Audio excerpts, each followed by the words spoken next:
मुझे भरोसा उम्मीद आ गए आने वाले चुनाव 11 तारीख 30,000 मेजॉरिटी से नवीन यादव जुबली से एमएलए बनने वाले हैं।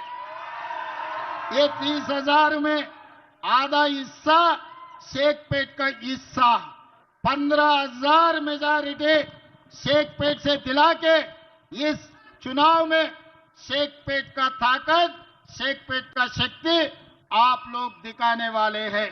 भाई, मैं एक दूसरी बात याद दिलाना चाहता हूं। आप लोगों को पता है सिराज इधर हैदराबाद का लड़का है। सिराज वर्ल्ड क्रिकेट कप जिता के शहंशाह बन के हैदराबाद आए तो उन्होंने पढ़ाई नहीं है तो भी पूरा हटा दे के डीएसपी सिराज बनाया कांग्रेस पार्टी सरकार ने। और दूसरी बात रहा निकत जरीन, निजामाबाद की लड़की, अब आपके बहनजी मेहनत करके वहां पर बॉक्सिंग वर्ल्ड चैंपियन बनकर तेलंगाना आए तो तेलंगाना सरकार 3 करोड़ रुपए नजराना देते हुए तेलंगाना के डीएसपी बना के तेलंगाना के ब्रांड एम्बेसडर बनाया सिराज और निकत जरीन को। यही नहीं, एडिशनल एडवोकेट जनरल इतने सालों से कोई माइनॉरिटी को नहीं दिए, इमरान खान को एडिशनल एडवोकेट जनरल बनाया। पब्लिक सर्विस कमीशन में माइनॉरिटी को हिस्सा दिए, राइट टू इंफॉर्मेशन कमीशन में माइनॉरिटियों को हिस्सा दिए। 11 लोगों को, हमारे भाइयों को दूसरे कारपोरेशन चेयरमैन बनाए।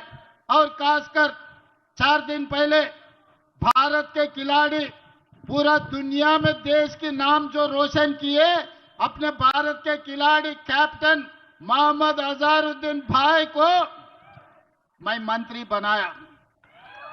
एक खिलाड़ी, 2 खिलाड़ियों को डीएसपी बनाया, तीसरे खिलाड़ी को जो हिंदुस्तान को जिताया वर्ल्ड कप में उनको मैं मंत्री बनाया। भाई, माइनॉरिटी का मुसलमान भाइयों का हिस्सा अजहरुद्दीन साहब को हमने मंत्री बनाया। फिर किशन रेड्डी साहब को क्या तकलीफ हो रहा, पेट में क्या दर्द हो रहा? किशन रेड्डी साहब ने दरखास्त रखे गवर्नर साहब को, भाई अजहरुद्दीन को मंत्री नहीं बना देना, आप वक्त नहीं देना।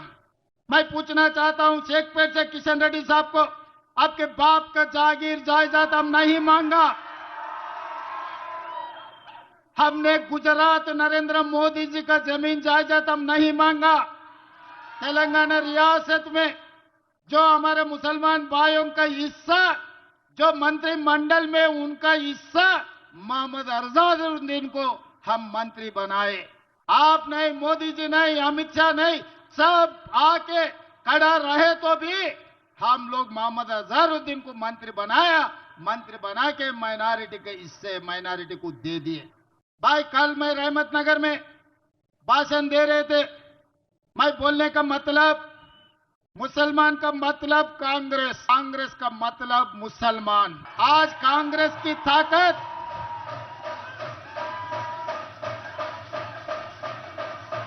तेलंगाना सरकार की ताकत हमारे मुसलमान भाई बहनों, ये तेलंगाना सरकार के 2 आंखें, मुसलमान और हिंदू, हम ये दोनों के बीच में कभी फर्क नहीं देखा। फर्क नहीं देखने के लिए कोशिश भी हम नहीं करते। 20 महीने हम सरकार चलाए, यहां पर जितने भी नौजवान हैं, हमारे मुसलमान भाई बहने हैं, हमारे सरकार में कभी इतने भी फर्क दिखाए क्या? आप लोगों को अलग देखने के लिए कभी कोशिश किए क्या? मगर बीआरएस वाले ने भटकाने के लिए कोशिश कर रहे। पिछले चुनाव में उन लोग जो लोकसभा चुनाव थे, वो समय पर ये खुदकुशी कर लेके मोदी जी को बचाए। 8 लोकसभा में महबूबनगर, चेवल्ला, सिकंदराबाद, मलकाजगिरी, मेदक, करीमनगर, निजामाबाद, आदिलाबाद तक पूरा बीआरएस डिपॉजिट जब्त होकर बीजेपी को जिताए। आज हमारे मुसलमान भाइयों से एक ही बात पूछना चाहता हूं, अगर ये 8 सीट नरेंद्र मोदी को तेलंगाना रियासत से अगर नहीं मिले तो आज मोदी प्रधानमंत्री नहीं है इस देश का। आज मोदी जी प्रधानमंत्री बने केसीआर के वजह से, बीआरएस पार्टी के वजह से। ये अंदरूनी बात, ये बहुत सारे पैसे कमाया, बेटा जनवाड़े में 100 एकड़ में फार्म हाउस बनाया, केसीआर साहब ने गज्वेल में 1000 एकड़ में फार्म हाउस बना लिए, हरीश राव मोइनाबाद 50 एकड़ में फार्म हाउस बना लिए, हजारों करोड़ों रुपए कमाए। वो कमाई को मोदी जी पकड़कर इन लोगों को ब्लैकमेल कर दे के पूरा इनका डिपॉजिट जब्त करवा दे के बीजेपी एमपी लोगों को जिता लिए। आज भी बीजेपी के नाम से वोट मांगे तो जुबली हिल्स में वोट नहीं मिलने वाले, उन लोगों को हकीकत पता है। इसीलिए बीजेपी के नाम से नहीं मांग रहे, बीजेपी बीआरएस के नाम से, कार के निशान के नाम से आज वोट मांग रहा है। आज अगर आप गलतफहमी से आने वाले 11 तारीख चुनाव में कार के निशान को अगर आप दबाए, शेखपेट गली से वो कार निकल के दिल्ली मोदी गली में घुसकर वो कमल पुल बनने वाला है, ये हकीकत है। क्योंकि इनका सीबीआई केसेस क्यों लागू नहीं कर रहा है? किशन रेड्डी साहब, आप जवाब दो। आप ही बोले थे, आप ही बयान दिए थे जलसे में, अगर सीबीआई को दे दो कालेश्वरम, 24 घंटा में बाप बेटे को अंदर डालने के लिए आप ऐलान किया था।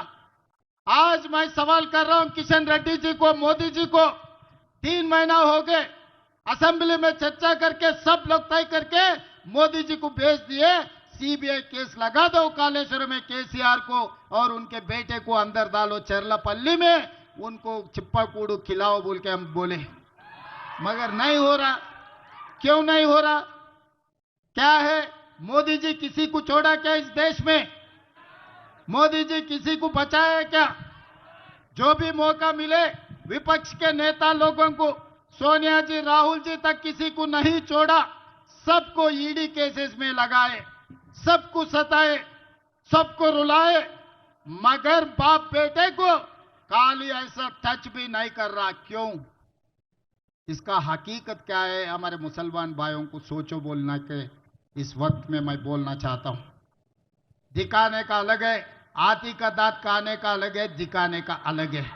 केसीआर साहब शेरवानी पहन रहे, बिरयानी कुर्बानी खिला रहे, मगर उनका भरोसा है मोदी जी के ऊपर, क्योंकि आज आने वाले चुनाव में माघंटी सुनीता नवीन यादव के बीच में लड़ाई नहीं है, ये लड़ाई है मोदी जी केसीआर एक तरफ, राहुल गांधी रेवंत रेड्डी असदुद्दीन ओवैसी दूसरे तरफ।